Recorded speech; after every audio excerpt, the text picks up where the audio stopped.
우리가 히브리서를 쭉 읽었는데 히브리서 1장부터 오늘 10장 18절까지의 내용은 구약과 신약을 비교 연결하면서 예수님의 월생에 대해서, 예수님이 천사보다 우월하다, 예수님은 모세보다 우월하다, 예수님의 월생에 대해서 쭉 언급을 하고 논증을 합니다. 그리고 나서 오늘 19절에서 읽었던 21절까지의 말씀 가운데에서는 그리스도인은 인간이 하나님께로 나아가는 새로운 생명의 길을 그리스도가 열렸다는 사실을 알 필요가 있다는 말이에요. 그리스도가 하나님께 나아가는 새로운 생명의 길이다. 그 다음에 20절부터는 성도는 이러한 길을 열어주신 그리스도를 의지하여서 진실한 마음과 온전한 믿음으로 하나님께 나아가야 한다. 그리고 23절에서는 성도는 신앙의 소망을 견고하게 붙들어야 된다. 그리고 마지막 24절에서 25절에는 성도는 서로를 격려하면서 주님이 재림하실 그 날이 가까움을 볼수록 더욱 모이기를 힘써야 된다. 그런 내용이 10장 25절까지 1장부터 10장 25절까지 전체 내용입니다. 오늘 우리가 10장 19절에서 25절의 이 말씀을 통해서 우리가 몇 가지 교훈을 생각을 해보려고 합니다. 첫 번째 교훈은 뭐냐? 성도의 가장 큰 자랑거리는 그리스도의 십자가라는 것입니다. 19절에 보니까 우리가 예수의 피를 힘입어 성소에 들어갈 담력을 얻었나니, 여기서 담력이라는 말은요, 헬라어로 본래 뜻은 언론의 자유라는 뜻이 있습니다. 이 언론의 자유라는 뜻이 이 속에 있는데 더 나아가면 시민으로서의 자유로운 행동이라는 의미도 포함되어 있습니다. 그래서 19절의 말씀은 우리가 예수 피로 말미암아 아무런 두려움 없이 지성소에 자유롭게 출입할 수 있는 것은 물론 그곳에 계신 하나님께 자유롭게 우리의 간구를 아뢰 수 있게 되었다라고 하는 사실을 말씀하시는 것입니다. 다시 말하자면 우리는 예수 그리스도의 피로 말미암아 하나님의 존전에 자유롭게 출입할 수 있는 그런 권세를 가졌고 그분에게 말할 수 있는 언어와 행동의 모든 면에서 자유를 얻게 된, 그렇게 누리게 된 사람들이 되었다라는 것이죠. 예전에는 구약에는 하나님 앞에 함부로 나가지 못했습니다. 근데 오늘은 우리가 예수 그리스도라고 하는 분을 통해서 하나님께 나아갈 수 있는 길이 열렸어요. 얼마나 큰 복입니까? 구약은 하나님께서 세우신 성막이라고 하는 것이 있습니다. 그 성막을 통해서 하나님을 만날 수 있는데 그 성막에는 성소와 지성소가 이렇게 나누어져 있습니다. 지성소는 이 성소는 매일 제사장이 매일 아침에 들어가는 공간이 성소고, 지성소는 대제사장이 들어가는 곳이 지성소입니다. 함부로 들어갈 수 없어요. 아무나 들어갈 수가 없습니다. 이제 성소와 지성소 사이는 휘장이라고 하는 이런 커튼이 딱 쳐져 있는데 이 지성소는 대제사장만 들어가지 아무 제사장이 들어가면 안 됩니다.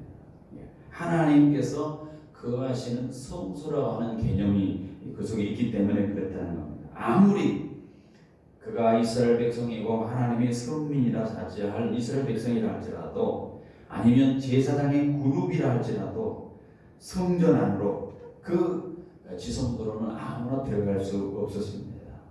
대제사장만 1년에 한 번, 오직 대제사장 1년에 한 번, 그것도 짐승의 피를 가지고 두려움 가운데 간신히 들어갈 수 있는 곳이 뭐냐? 지성소였어요. 지성소. 그런데 이 구약을 보면 이처럼 제한적이나마 성소를 출입할 수 있었던 제사장의 특권이 너무나 귀한 것이기 때문에 왕들도 그것을 굉장히 탐했습니다. 그래서 자기 마음대로 그 지성소에 들어가는 일을 범하여 죽는 일도 벌어지게 된 것입니다. 그러나 우리는 지금 하나님 앞에 마음대로 마음을 다 편안하게 하나님께 나아갈 수 있는 그런 복을 받게 되었다. 이런 것을 지금 첫 번째로 말씀하고 있는 것입니다. 여러분, 우리가 신약 성도들이 누리는 이 은혜와 이 축복은 종교적인 차원에서뿐만 아니라 세상의 어느 것과 비교할 수 없는 그런 특권입니다. 왜 그렇습니까? 요즘 대통령 뭐 관절을 놓고 뭐 청와대나 뭐 이제 해가지고 결국 용산에다 이렇게 집무실을 옮겼습니다만은, 여러분 생각해 보십시오. 그 집무실을 들어다닐 수 있는 출입증을 가진 사람, 마치 훈장처럼 여기서 자랑할 것입니다. 높고 귀한 사람들 근처에 자유롭게 출入할 수 있다는 것, 얼마나 큰 특권입니까? 우리가 예전에는 하나님을 향해서 나갈 수 없는데 이제 우리가 그런 특권을 가졌다는 것입니다. 하나님께 그렇게 나아갈 뿐만 아니라 하나님께 아뢰 수 있는, 하나님을 향해서 우리가 하나님을 향해서 언어로서 행동으로서 하나님께 나아갈 수 있는 그런 은혜를 우리가 얻게 되었다는 것이죠. 윤석열 정부가 이제 청와대를 개방을 하고 국민에게 돌려주겠다 해서 권위주의 어떤 청산을 하기 위해서 그렇게 했다, 이렇게 했습니다. 얼마나 많은 사람들이 청와대 구경 가겠다고 이제 그렇게 접수를 하고 몰려드는지 모르겠습니다. 이 땅에 약간 높은, 지체 높은 사람들이 사는 곳, 그것만 가도 사람들이 야, 내가 청와대 갔다 왔다 자랑을 하고 이렇게 하는데, 얼마나 큰 축복이, 하나님 앞에 나아갈 수 있다. 만왕의 왕, 만주의 주유 되신 하나님 앞에 나아갈 수 있다는 것이 얼마나 큰 축복이고 은혜이냐는 거죠. 그것도 1년에 한 번, 구약에는 1년에 한 번 대제사장만 들어갔는데 우리는 1년뿐만 아니라 언제든지 자유롭게 나아가서 천사들도 우러볼 수 없는 그런 하나님을 자유롭게 뵐 수 있는 것이 얼마나 큰 영광이고 자랑이냐라고 하는 것이죠. 그래서 우리가 자랑하는 것은 뭐냐? 성도의 가장 큰 자랑거리는 그리스도의 십자가다. 하나님의 지성소로 언제든지 누구든지 그리스도 십자가를 통해서 갈 수 있게 되었다는 사실을 이 사도 바울은 히브리서를 통해서 우리에게 보여주고 있습니다. 우리는 세상의 어떤 무엇보다도 더 없는 귀중한 이러한 은혜를 입었다는 확신을 가져야 됩니다. 그리고 이 세상 사람들이 이 땅에 썩어질 것에 대해서 소유했다고 자랑할 때 우리는 오히려 썩지 아니하고 부패하지 아니한 그 하나님의 그 나라를, 그리스도의 십자가를 자랑할 수 있어야 된다는 사실입니다. 고린도전서에 우리가 읽지 않았습니다만 고린도전서 1장 18절에 십자가의 도가 멸망하는 자에게는 미련한 것이고 구원을 얻는 우리에게는 하나님의 능력이다, 그렇게 씁니다. 사도 바울은 갈라디아서 6장 14절에 우리 주 예수 그리스도의 십자가에 외에 결코 자랑할 것이 없다, 그랬습니다. 자기가 모든 것을 회로 여기는 것은 그리스도를 아는 지식이 가장 고상하기 때문이다라고 이렇게 말을 했습니다. 우리가 이 히브리서를 보면서, 본문을 보면서 하나님 앞에 나아갈 수 있는 담력을 얻었다, 말하고 행동할 수 있는 길이 열렸다는 사실을 가지고 우리는 그 길이 어떻게 이루어졌느냐, 십자가를 통해서 이루어졌다는 사실 속에서 우리는 십자가를 자랑해야 될 줄 믿습니다. 두 번째로는 우리가 본문을 통해서 또 하나 깨닫게 되는 것은 하나님께 나아가는 자는 감격과 기쁨으로 가득 차 있어야 된다는 사실이죠. 이 길은 본절에서 표현하는 것처럼 우리가 하나님께 나아가기는 산 길이라고 했어요. 새로운 산 길이라고 했습니다. 왜냐하면 그리스도께서 열어놓으신 이 길은 영원한 우리의 본향인 천국 도성으로 갈 길이기 때문에 산 길이라는 거예요. 그뿐만 아니라 이 길은 어떻게 보면 이스라엘 백성들에게 그렇게요. 바벨론 포로로 잡혔던 이스라엘 백성들이 그 고향 땅을 가기를 위해서 고대하면서 그들이 기다리고 있는 그 사막의 대로를 향해 나아가는 그런 의미를 함축하고 있습니다만, 그들이 그 고향 땅으로, 바벨론 포로에서 고향 땅으로 가기 위해서 그들 마음속에 얼마나 그것이 고대하고 있든지, 시편 126편에 우리가 고향 땅을 사모하면서 부르는 노래가 있는 것을 보게 되는데 이런 표현이 있죠. 여호와께서 시온의 포로를 돌리실 때 우리가 꿈꾸는 것 같았도다. 그때 우리 입에는 웃음이 가득하고 우리 입에는 찬양이 찼었도다. 여호와께서 우리를 위하여 대사를 행하셨으니 우리는 기쁘다. 얼마나 큰 기쁨이냐.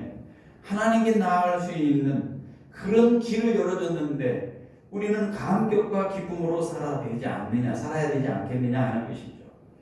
이 이스라엘 백성들이 자기 고향 땅으로 돌아가는 것, 그것이 얼마나 기뻤는지 그들이 수금을 남에다 올려놓고 그때를 생각을 하면서 감격했던 것처럼 우리 역시 마찬가지로 그런 감격이 있어야 된다는 거죠. 요즘도 가끔 보면 이제 새해라든가 무슨 명절 때나 보면 이제 여기 동해 동산 같은 데 보면 이북에 자기 시장민으로서 이북에다가 이제 집을 두고 형제를 두고 온 사람들이 있잖아요. 그 사람들은 북녘 땅을 보면 동일되면 내가 춤을 추겠다, 고향에 가겠다, 엄청난 그런 그 기대감을 가지고 그들이 살아가는 것을 보게 됩니다. 이처럼 육신의 고향으로 돌아가는 것조차도 그들은 감격하고 기쁨을 감추지 못하고 있는데, 만약에 우리가 저 영원한 하늘나라에 그 하늘나라에 나갈 수 있는 길이 열리고 그것이 우리 앞에 제시되었고 천국의 본향이 우리에게 나타났는데 우리가 감격 없이 살아가서는 되겠느냐? 그렇지 않다는 거예요. 우리는 세상의 것을 바라보고 감격을 우리가 상실할 것이 아니라 하나님께 나가는 그 감격과 기쁨으로 가득 차야 된다는 사실을 여기서 보여주고 있습니다. 왜? 새로운 산 길이 있네. 새로운 산 길. 20절에 보니까 그리스도의 육체를 휘장에 비유하면서 그렇게 말합니다. 그 길은 우리를 위하여 휘장 가운데 열어놓으신 새로운 산 길이요. 휘장은 곧 육체라. 새로운 산 길. 이스라엘 백성들이 성전의 휘장은 하나님과 사람 사이에 가로막는 장애물처럼 여겼습니다. 그런데 예수님께서 십자가를 지시고 다 이뤘다 라고 할 때에 그 성전에 있는 휘장, 지성소와 성소를 분리하는 그 휘장이 위에서 아래로 쫙 갈라졌다는 거예요. 사람이 찢을 수도 없고 사람의 힘으로 어떻게 할 수도 없는 그것이 십자가의 사건으로 말미암아 갈라졌어요. 이제 새로운 길이 열린 것입니다. 찢어진 둘이 하나로 된 거예요. 찢어진 것을 통해서 둘이 하나를 된 겁니다. 그리스도께서 십자가에 의해서 운명하실 때 그 성소와 그 지성소를 가로막던 휘장이 둘로 찢어진 그 사건이 제시한 바 뭐냐? 우리가 하나님 앞에 나갈 수 있는 대로가 열렸다는 것을 보여주고 있는 것입니다. 이것을 좀 확대하여 설명하면 구약에 하나님께 범죄에서 나가지 못했던 아담과 이브가 범죄하여서 막혔던 그 생명의 나무의 길로 다시 달려갈 수 있는 길이 열렸다는 사실을 보여주고 있는 것입니다.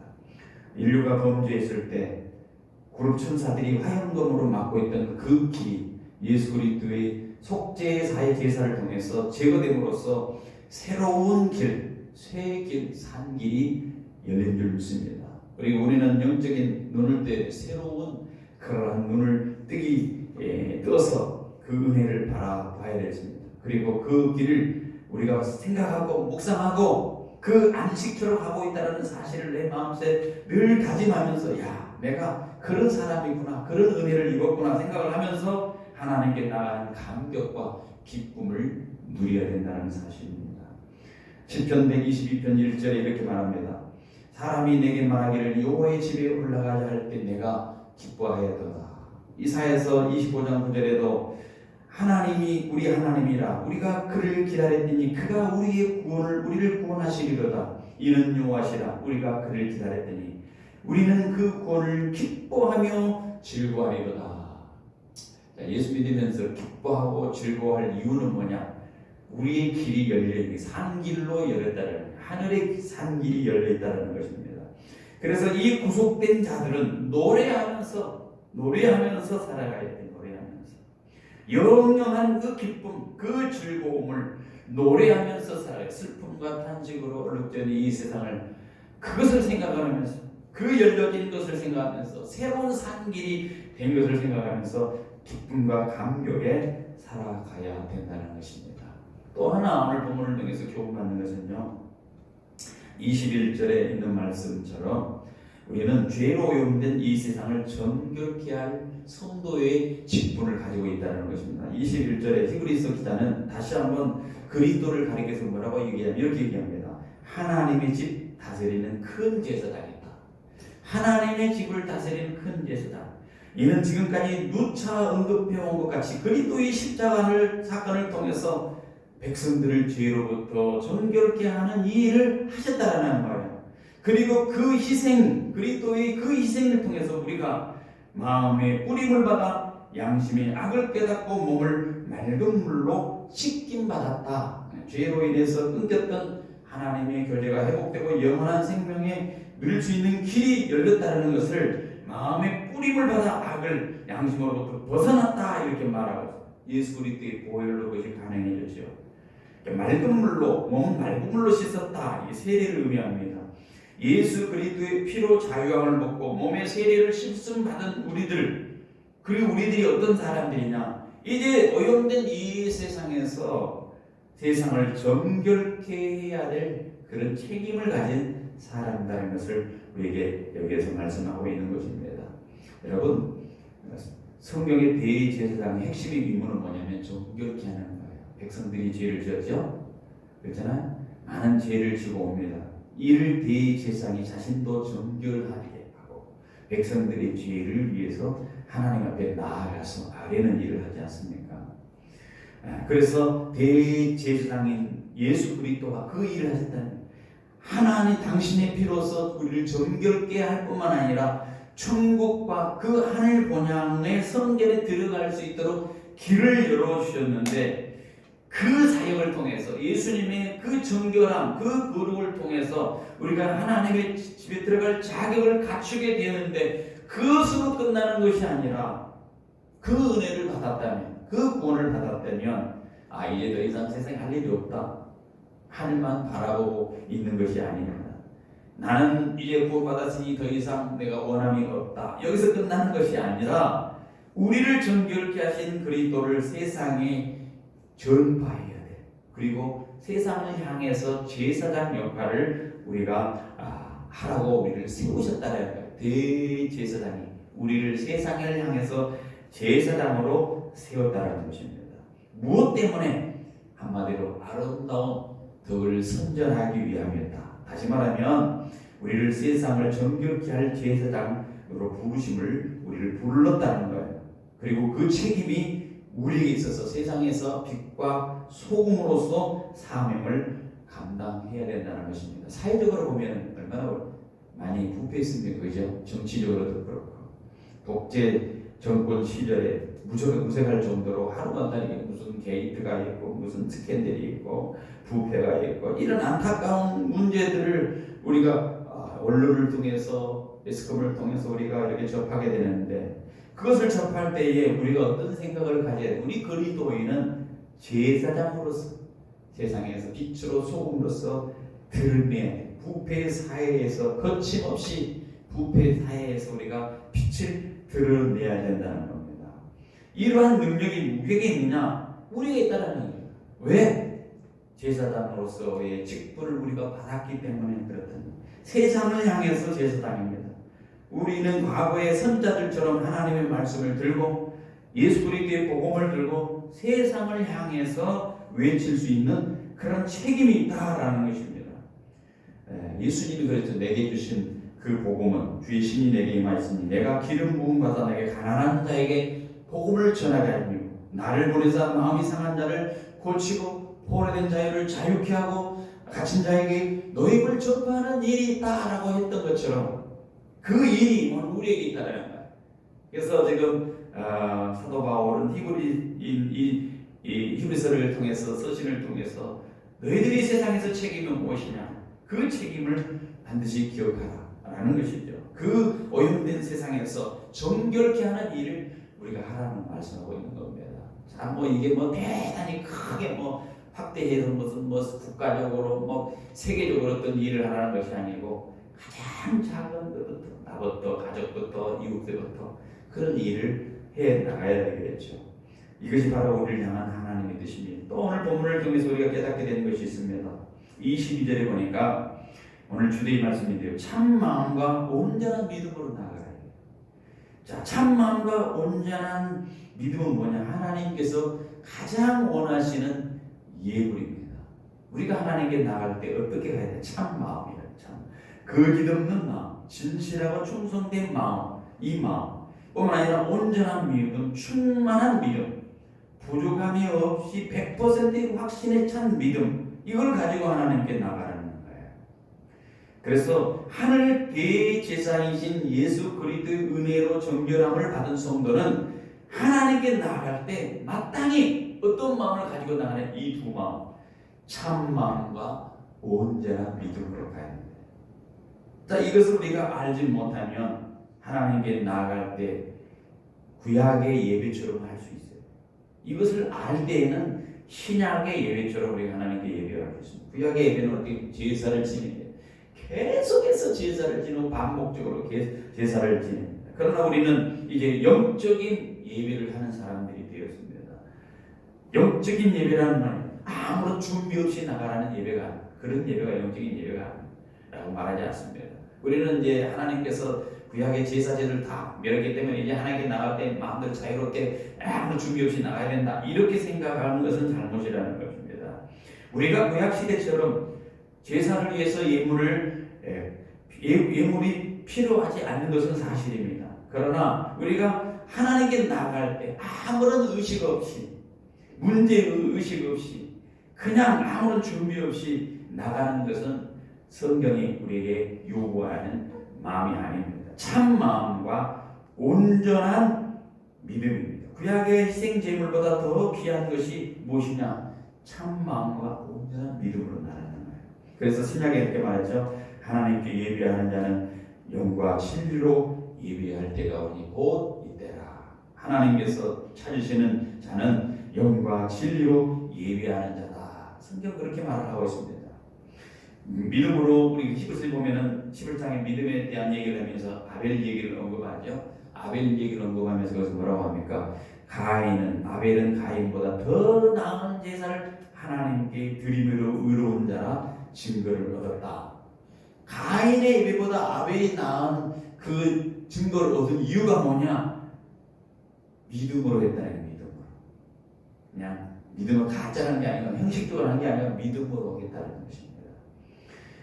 베드로전서 2장 5절에 너희도 산돌 같이 신령한 집으로 세워지고 예수 그리스도로 말미암아 하나님께 기쁘실 때 받으실 만한 신령한 제사를 드릴 거룩한 제사장이 될지라. 우리에게 그렇게 말씀합니다. 우리도 하나님 앞에 나갈 때는 가장 원하시는 예물, 참 마음과 확실한 믿음으로, 온전한 믿음으로 나아가야 된다라는 교훈을 받습니다. 또 여기서 우리가 기억해야 될 사실은요, 22절에 히브리서 기자는요, 초대교회의 성도들에게 정결한 모습과 온전한 믿음으로 하나님께 나아가서 촉구할 때, 연관지어서 하나님의 집에 나아갈 때에는 어떻게 가야 되느냐? 하나님이 복 주신다고 믿고 나아가라는 거예요. 믿고 나간다. 우리 읽지 않았습니까? 4장 16절에 보니까 때를 따라 돕는 은혜를 받기 위해서 나아가라, 그런 표현이 있어요.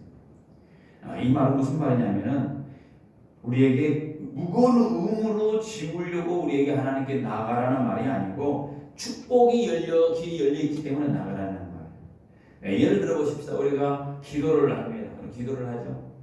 그리스도께서 자신을 위해서 제물로 우리를 드려서 하나님께 자유롭게 접근할 수 있는 권세를 주신 게 뭡니까? 기도할 수 있는 거예요.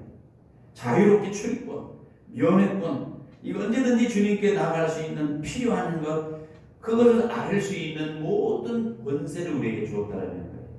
이미 우리가 하나님의 은혜를 보장받았습니다. 그런데요, 사람들이 그 보장받은 것을 구하지 않고 누리지 아니하고 불평을 왜 안 해줍니까? 하나님 원망을 합니다.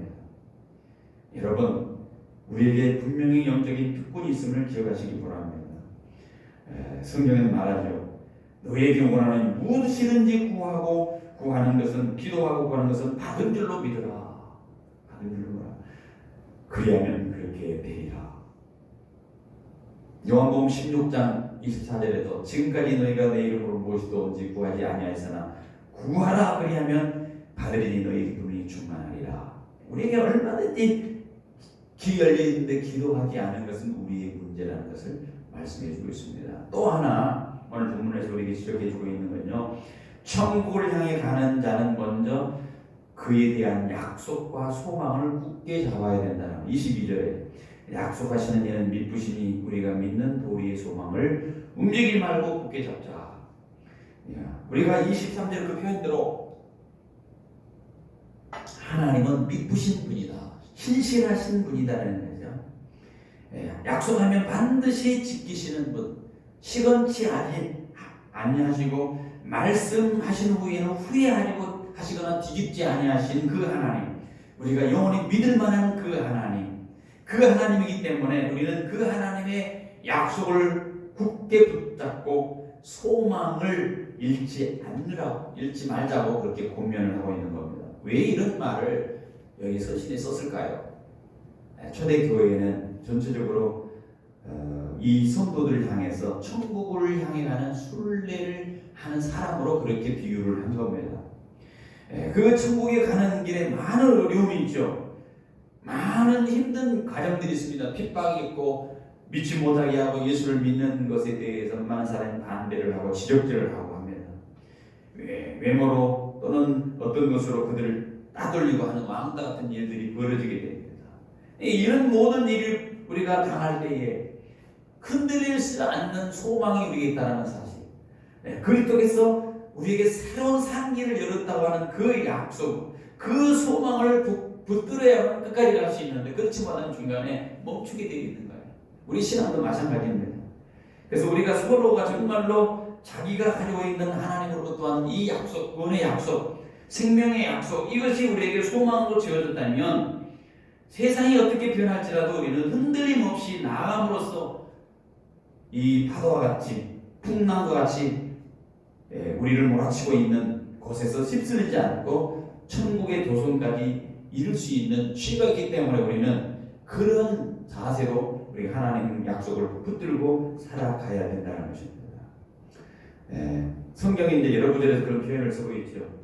골로새서 1장 23절에 너희가 믿음의 하고 터 위에 굳게 서서 너희 들은 바 복음의 소망이 흔들리지 아니하면 그리하라. 이 복음은 천하 만민에게 전파되는 것이요 나 바울은 복음의 일꾼이라. 흔들리지 아니하는 소망, 복음의 소망을 붙들라는 거죠. 그리고 오늘 24절에는 또 성도들을 향해서 이렇게 말합니다. 서로에 대해서 관심을 가지고 격려해라. 서로를 돌아봐 사랑과 선행을 격려하라. 하늘 대제사장 그리스도를 섬기는 성도들은 개인적인 신앙 경고뿐만 아니라 공동체의 일원으로서 서로에 대한 관심과 격려를 힘쓸 필요가 있는 거예요. 교회가 그렇죠. 그래서 서로 돌아봐야 돼. 나만 교회 나가고 나만 잘하면 된다. 그게 아니고 돌아보라는 말이에요. 돌아봐. 이 돌아보라는 말은 깊이 생각을 하는 말이에요. 다른 지체를 깊이 생각해 보라는 거예요. 저 사람의 입장을 한번 깊이 생각해 보라는 거예요. 그리고 성도가 서로 막연히 보거나 우연히 생각할 때만 한 것이 아니라 항상 주의 깊게 살피고 세심하게 관찰해 서로를 격려하기를 아끼지 말아야 된다. 이게 부탁인 것이죠. 그리고 이제 우리에게 마지막으로 경고의 말씀은 모이면 우리가 모이는 것이 사는 길이고 흩어지면 죽는 길이라는 것을 오늘 본문에서 얘기합니다. 25절에 마지막 날이 가까움을 볼수록 모이기에 힘쓰라. 마지막 날이 가까울수록 모이기에 힘쓰라. 당시 시대의 유대교나 이방 종교의 영향을 혹은 로마의 박해등으로 인해서 굉장히 이 모이기를 꺼려하는 사람들이 많이 생긴 겁니다. 예수를 믿었지만 자꾸 다른 사람들이 옆에서 이방 종교의 그런 사람들, 유도계에서 온 사람들이 로마의 박해에서 계속해서 모이는 것에 대해서 방해를 하는 것입니다. 그때 그 방해를 받는 것을 통해서 아이고 안 되겠다. 이렇게 힘들게 저들이 우리를 못 모이게 하니까 안 되겠다. 포기하지 말라는 겁니다. 서로를 돌아보고 서로를 격려해서 선행을 서로 격려하면서 더욱 모이기에 힘쓰라. 더욱 모이기에 힘쓰라 이렇게 말을 하고 있는 겁니다. 성도들이 고난과 역경 가운데 모임에 힘써야 될 이유가 있습니다. 그것은 왜 그러느냐? 성도는 사탄과 영적 싸움을 하며 천국을 향해 가는 하나님의 군사이기 때문에 그렇다는 거예요. 사람이 혼자 있는 것하고 모여 있는 건 다르잖아요. 그죠? 혼자서 전쟁한다 이거하고 모여서 전쟁한다 다른 것입니다. 구약을 보면 하나님께서 출애굽한 이스라엘 백성들을 흩어 개별적으로 가나안 땅으로 가라 이렇게 말하지 않았어요. 오히려 해막을 중심으로 하나님의 임재를 상징하는 해막을 중심으로 그들이 모이게 하고 그들을 따라가게 하고 그들로 하여금 거기서 힘을 얻게 하고 가나안 땅으로 들어가도록 그렇게 명령했듯이 오늘 우리도 역시 마찬가지로 하나님의 임재의 상징인 이 교회 공동체에 모여서 성전을 중심으로 그 축복과 기쁨을 상징하는 하나님의 임재하는 이곳을 중심으로 해서 우리가 모이는 것을 힘써야 된다는 것이죠. 그런 의미에서 볼 때 성도만 모이지 못한 것은 어떤 면으로 보면 하나님의 축복과 기쁨 없이 살아가는 것과 다름이 없습니다. 사탄은 우리가 할 수 있으면 못 모이게 만듭니다. 다양한 방법을 동원합니다. 때로는 핍박으로, 때로는 개인의 나태함과 게으름으로, 때로는 내부의 분열로, 때로는 다툼으로 교회의 그리스도인 교회로 모이지 못하도록 여러 가지 그러한 일들을 하는데 혈안이 되어 있는 게 사탄입니다. 그러므로 성도는 어찌하든지 교회를 나누고 흩으려는 이 사탄의 계략에 빠지지 않도록 주의해야 될 뿐만 아니라 서로를 돌아보며 모이기를 힘쓰므로써 이 말세를 할 수 있는 이 시대에 더욱더 건강한 하나님의 백성으로서 천성을 향해 나아가야 하겠습니다. 사도행전에 이제 초대교회 성도들에게 주어진 말이죠. 2장 46절 날마다 마음을 같이하여 성령의 모이기를 힘쓰고 집에서나 떡을 떼며 기쁨과 순전한 마음으로 음식을 먹고 하나님을 찬미하며 온 백성이 신속을 받으니 주께서 구원받은 사람을 날마다 더했다. 이런 기록이 있습니다.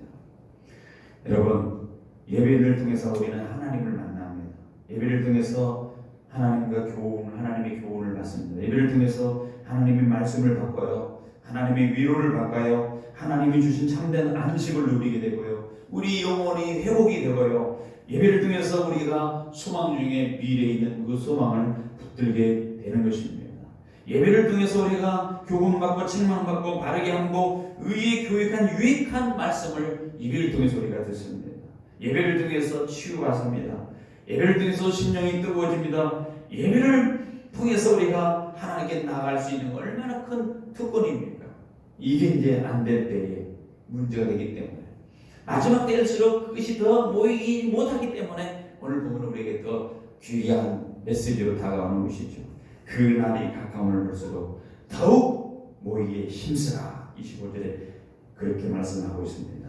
그 날이 가까울수록 주님의 재림이 가까울수록 고난과 핍박이 더할 것이고 고난과 핍박을 통해서 주님께 나아가려고 하는 사람들이 꺼려하는 그 세상이 반드시 오게 됐기 때문에 우리는 예수 그리스도 이름으로 모이는 그 모임을 피하려고 하는 그 어떤 사람들의 습관과 같이 하지 말고 더욱 모이게 힘쓰라는 것이죠.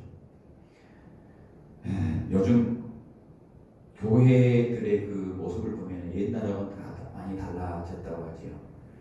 어떤 교회는 이 코로나를 지나면서 교회가 많이 거의 뭐 닫을 정도로 그런 상황이 됐다고 하는 교회가 있는가 하면 어떤 교회는 계속 모임이 잘 되고 있는 교회가 있다고 합니다.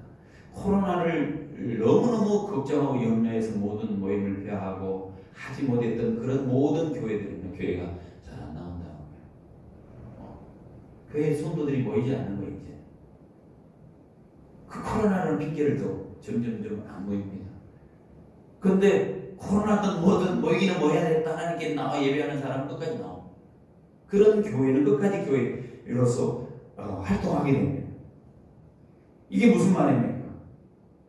그래서 오늘 본문도 말하는 거예요. 그 날이 가까움을 볼수록 모이기 못하는 일들이 많이 생길 거예요. 뭐 이제 뭐 바이러스뿐만 아니라 사회적인, 환경적인 이런 요인들이 각종 요인들이 많아져서 모이게 열악한 그런 상황과 타협하기보다는 우리는 오늘 본문의 말씀처럼 붙들고 더 모이는데 집중해야 된다라고 하는 것이죠. CCM 가사 중에 그런 가사가 있어요. 세상 흔들리고 사람들 줄을 버려도 나는 줄을 섬기리. 세상 흔들리고 사람들을 줄을 버리고 예배가 뭐냐, 교회가 뭐냐 다 떠나가도 나는 주를 섬기리. 이 각오로 신앙생활을 해야 된다는 것입니다. 그렇습니다. 상황에 따라 우리의 신앙과 태도가 변해서는 안 된다는 거죠. 결코 우리는 세상과 타협해서도 안 됩니다. 모이는 것뿐만 아니라 주님의 말씀에 위배되는 우리의 욕구와 바람이 우리 속에서 일어날 때마다 주의 말씀을 지키려고 하는 각오, 그런 결단이 우리에게 필요합니다.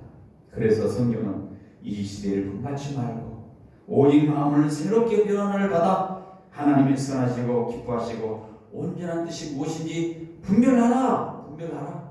우리에게 말씀하고 있는 것입니다.